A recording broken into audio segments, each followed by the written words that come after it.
Accidente laboral. Quien les habla, la facilitadora Giovanna García. ¿Qué es un accidente laboral?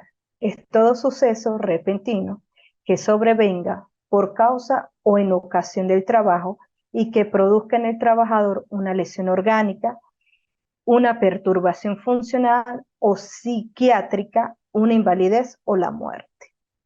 Los accidentes generan lesión personal y daño material.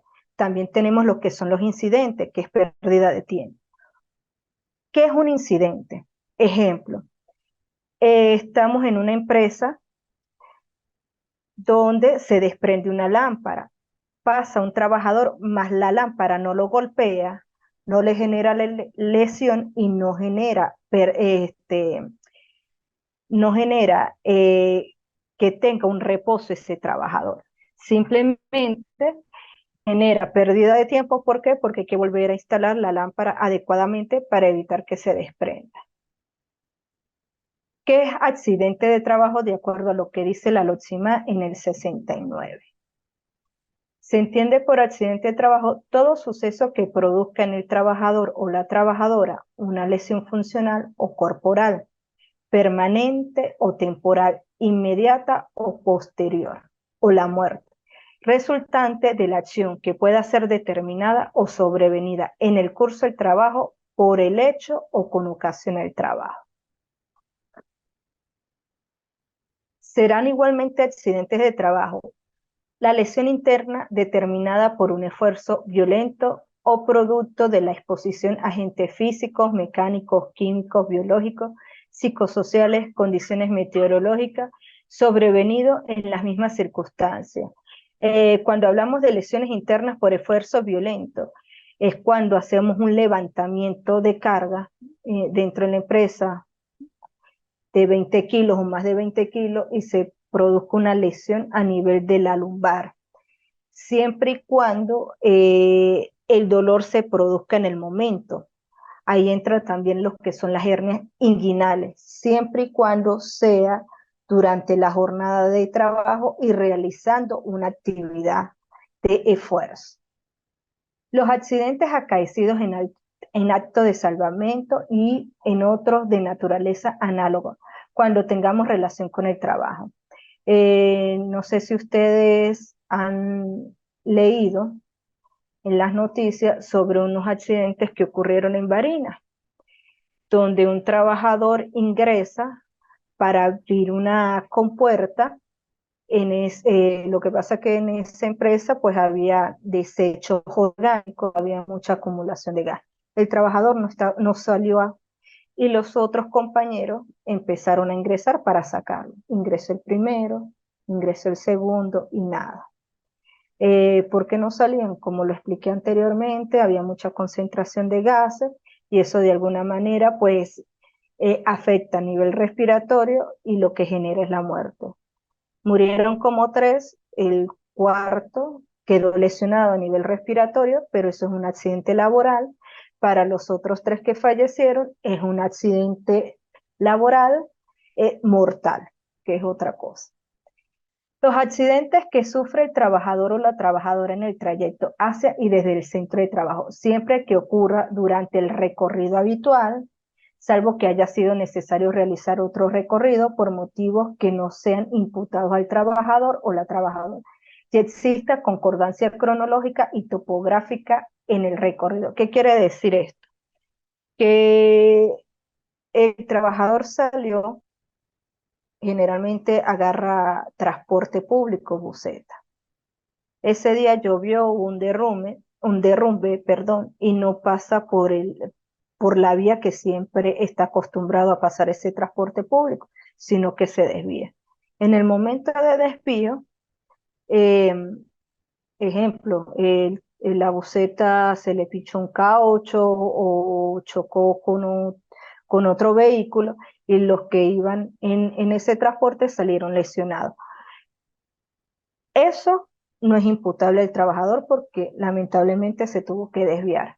Cuando hablamos de la concordancia cronológica, siempre y cuando el trabajador sale a las 6 de la mañana de su trabajo para ingresar a las 8, Si el accidente ocurrió entre las 6 y las 8 de la mañana, eso es una concordancia cronológica. El topográfico ya lo está relacionado al ejemplo que dije anteriormente, siempre y cuando sea por la misma vía. No es un accidente de trayecto si yo decido, bueno, hoy quedarme en casa de un familiar y resulta que saliendo de ahí tuve el accidente, ya eso no es accidente laboral, porque en ningún momento yo notifiqué por escrito, ojo, por escrito, que hay cambio domiciliario. Si no se notifica por escrito el cambio de domicilio, no se determina como accidente de trayecto. Los accidentes que sufre el trabajador o la trabajadora con ocasión al desempeño de cargos electivos en organizaciones sindicales. Esto quiere decir que el que es del sindicato, el que es delegado de prevención, ejecutando actividades de ese tipo, sufre un accidente, es considerado un accidente laboral. Los accidentes tienen que ser precisables en el tiempo, provienen de una acción violenta, las lesiones ocurren independientemente de las condiciones personales. Eso no quiere decir, bueno, el trabajador ya tenía una fractura en el brazo y como se le fracturó la pierna, pues eso no es accidente. No, eso no tiene nada que ver. La mayoría de las lesiones son claramente visibles, no tienen relación con el tiempo de exposición. ¿Por qué investigar los accidentes de trabajo?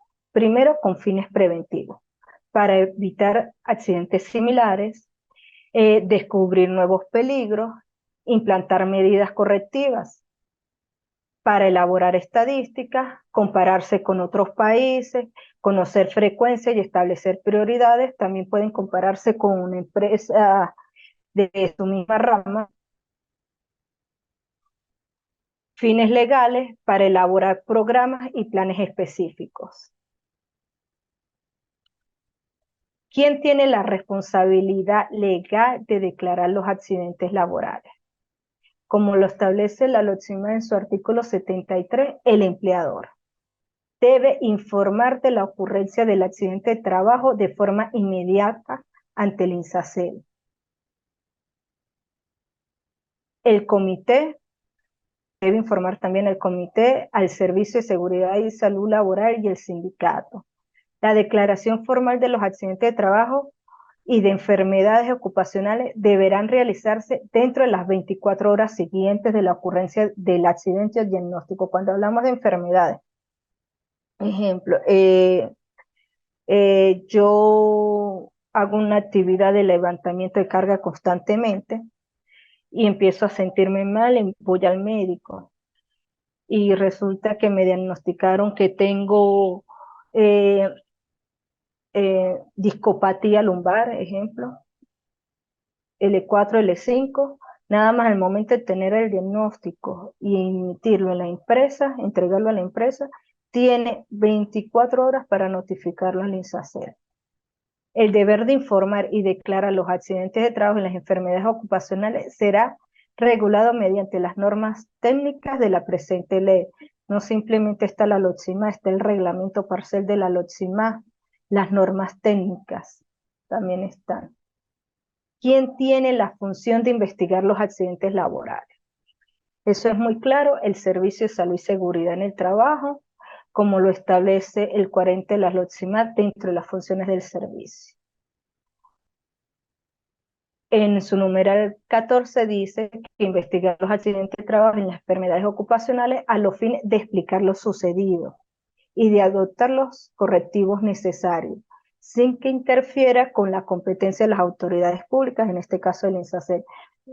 ¿Por qué hace esa salvedad? Porque el Servicio de Salud y Seguridad tiene una pauta para su investigación. Ellos quieren decir, no, que esto es de esta manera, mientras que el INSACEL dice que es de otra manera. Para investigar los accidentes de trabajo hay unas metodologías. Existen diversos métodos de investigación. El árbol de causa, análisis de cadena de causa, el síntoma causa, remedio, acción, y el diagrama causa-efecto o diagrama de Ishikawa. De acuerdo a la norma técnica de Programa de Seguridad y Salud en el Trabajo, hace énfasis que el Servicio de Salud y Seguridad debe utilizar el método del árbol de causa, que es el que tenemos a continuación. El método del árbol de causa persigue evidenciar las relaciones entre los hechos que han contribuido en la ocurrencia del accidente. ¿Qué quiere decir? ¿Qué generó el accidente? La pregunta clave es, ¿qué tuvo que ocurrir para que este hecho se produjera?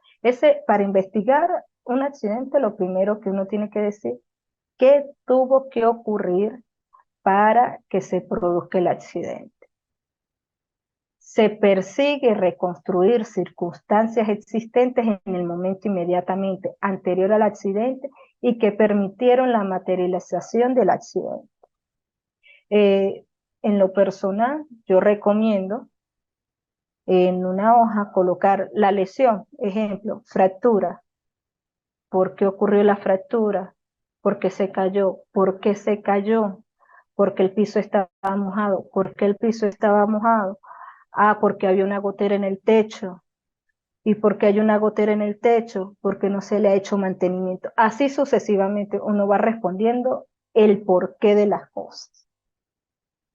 Etapas del método del árbol de causa. Primera etapa, la recolección de la información.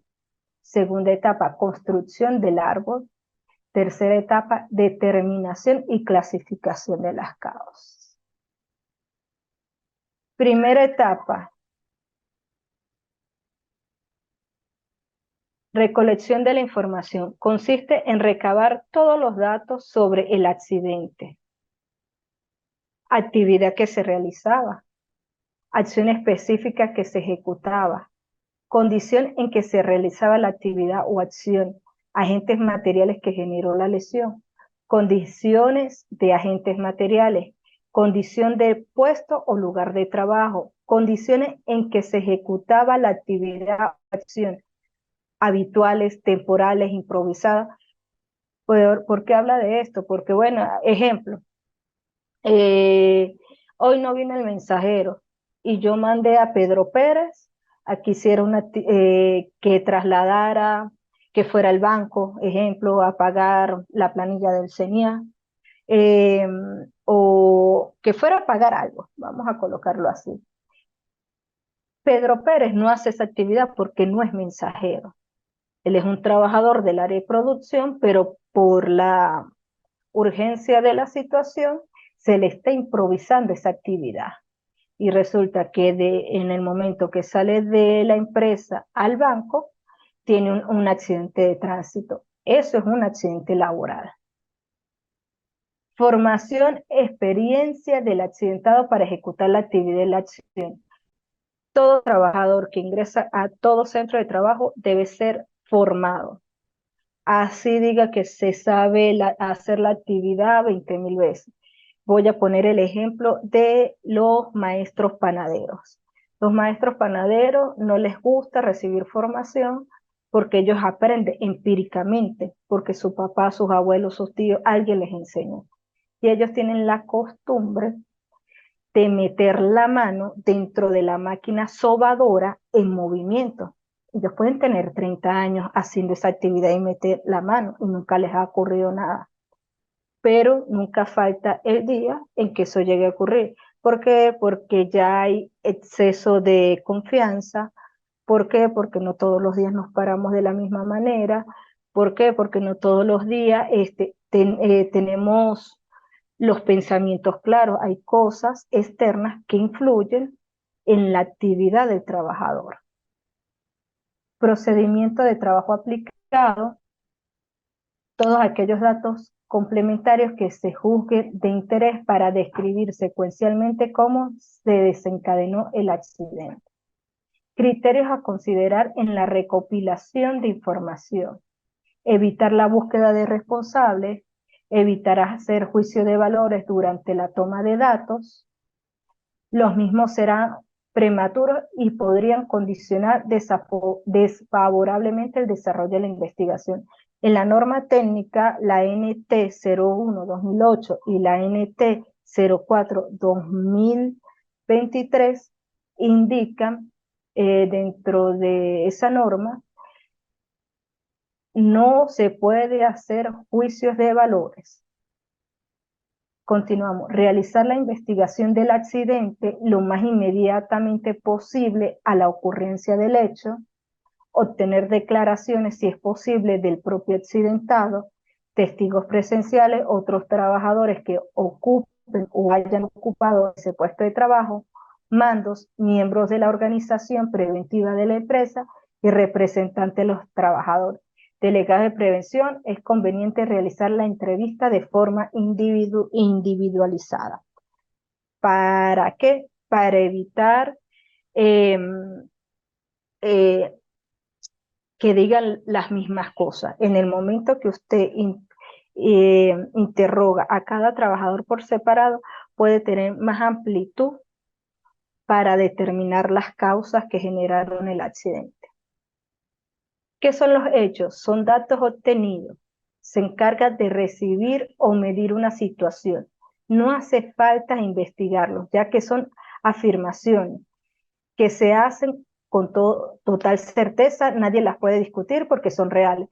Ejemplo, el caso del accidente de la gotera en el techo, que es un hecho, que el techo tiene aberturas, que es un hecho que cuando llovió ingresó agua, que es un hecho que el piso estaba mojado.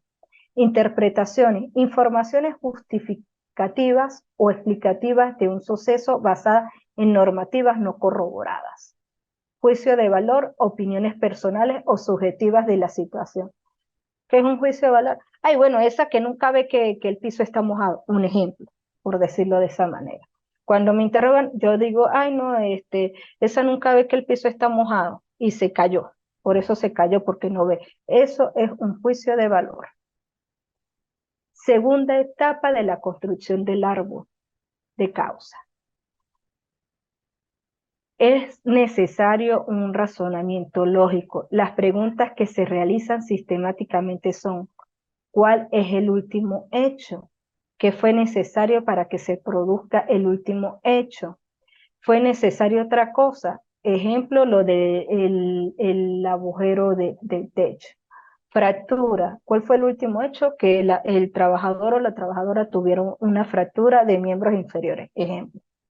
¿Qué fue necesario para que se produzca el último hecho? Que el piso estaba mojado. ¿Fue necesario otra cosa? No, no fue necesario, porque mientras esté la abertura en el techo, va a haber agua. La adecuada respuesta a estas preguntas determinará una relación lógica de encadenamiento, conjunción y disyunción. No vamos a hablar de conjunción y disyunción porque son términos muy complicados en este caso, para ustedes. La idea es que ustedes tengan una claridad de cómo se puede investigar un accidente y qué es un accidente más que todo eso.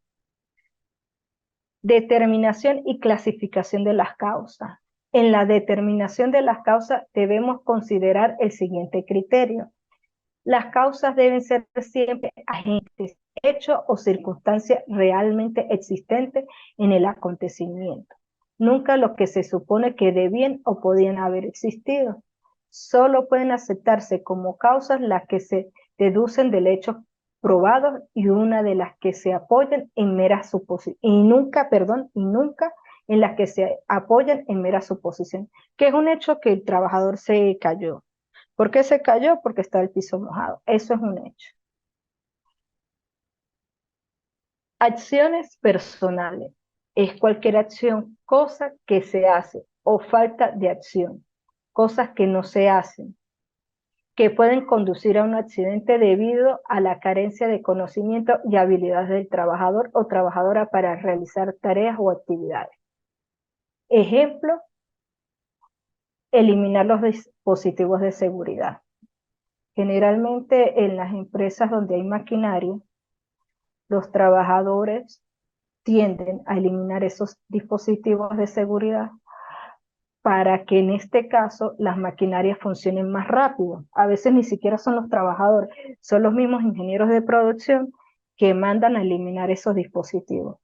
¿Qué tipo de maquinaria? Hay maquinarias que se les llaman golpes o que se mueven por golpe, que quiere decir que cada vez que bajan hacen un choque y se genera un golpe, pero ellas tardan en el proceso.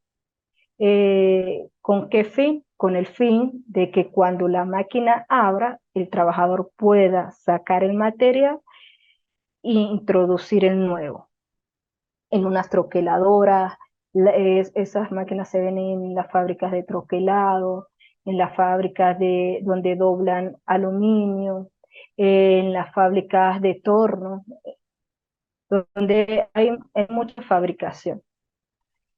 Usar equipos defectuosos, no utilizar los equipos de protección personal, realizar mantenimiento en marcha. Cuando hablamos de mantenimiento en marcha, es el mismo ejemplo que acabé de hablar hace rato de los maestros panaderos, que tienden a meter la mano para sacar la masa o tocar la masa para ver si está en su punto en la máquina sobadora.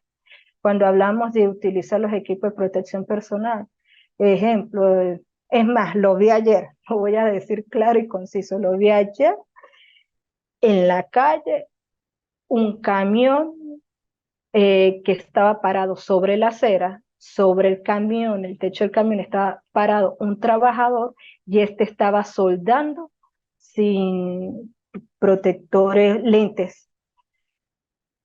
Y bueno, ahí puede ocurrir un accidente. Condición insegura. ¿Qué es una condición insegura?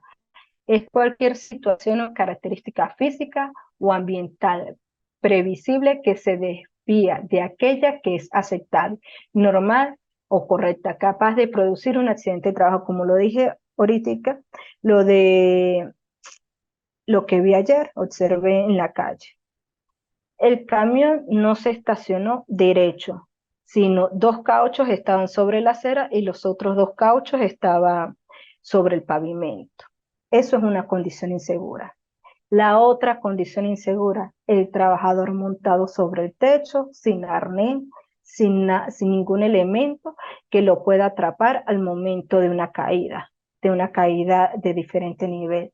¿Cuál es la otra condición insegura? La no utilización de los equipos de protección personal. Estaba soldando sin lente, sin los guantes de carnaza, sin un peto. Él estaba haciendo su actividad como que no le importaba, pero a su vez estaba el supervisor que tampoco le dijo nada.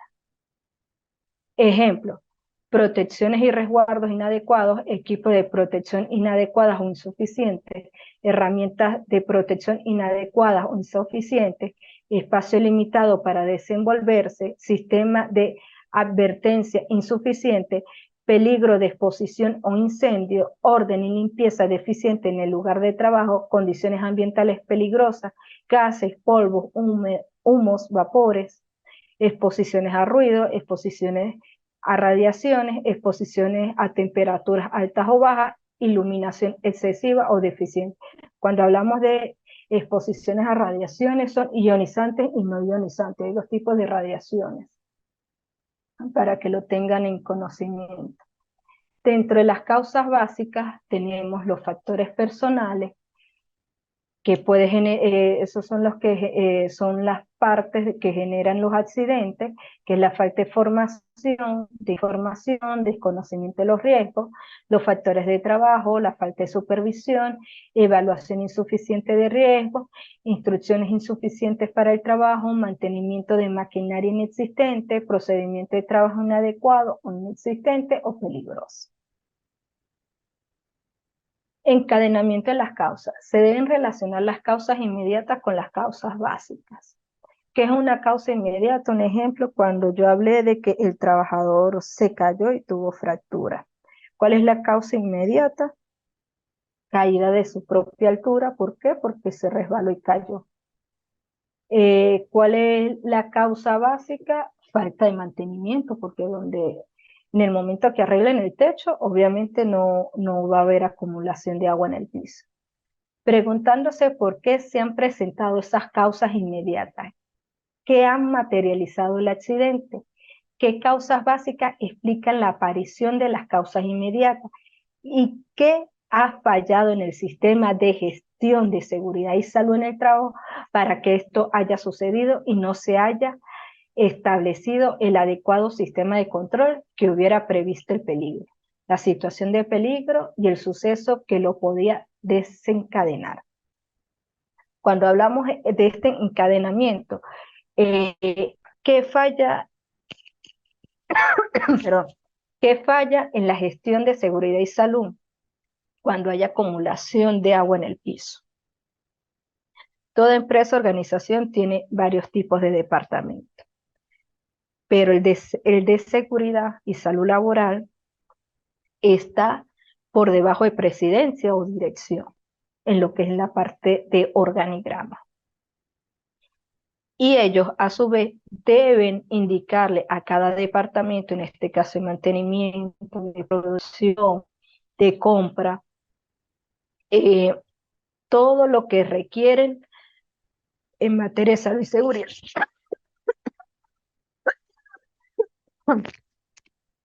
Disculpe.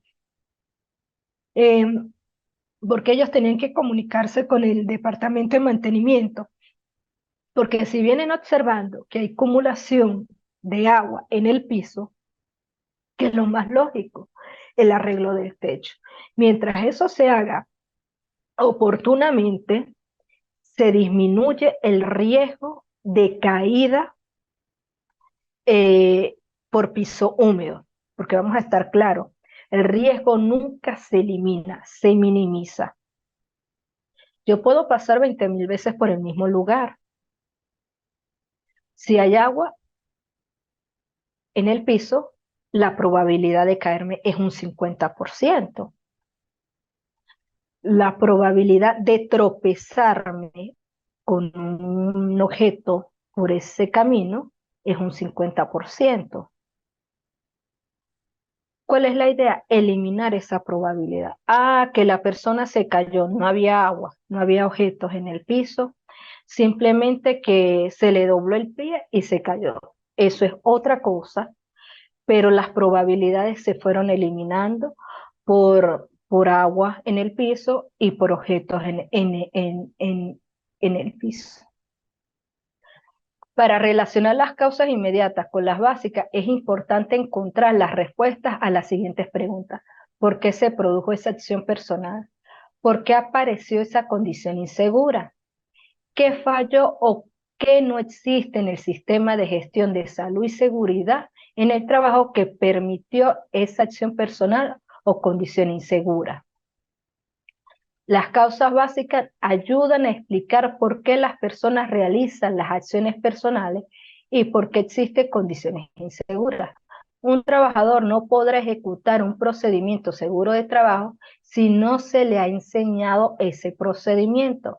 La formación e información están en el fondo de la manera de realizar nuestros actos.